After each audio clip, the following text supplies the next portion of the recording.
Pinarusahan sila ng Diyos. Kaya sinabi ng Panginoong Diyos sa ahas, "Dahil sa ginawa mong ito, parurusahan kita.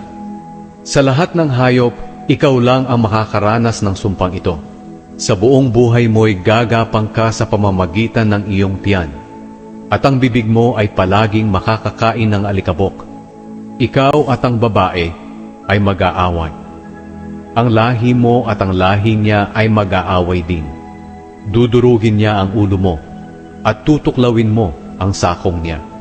Sinabi rin niya sa babae, "Dahil sa ginawa mo, dadagdagan ko ang paghihirap mo sa pagbubuntis, at mararamdaman mo ang sobrang sakit sa iyong panganganak.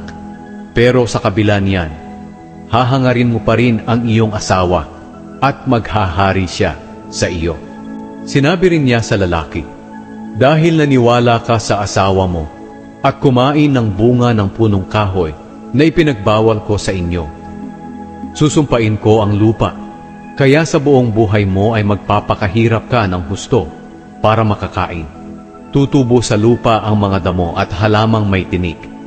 Ang kakainin mo'y manggagaling sa mga pananim sa bukid.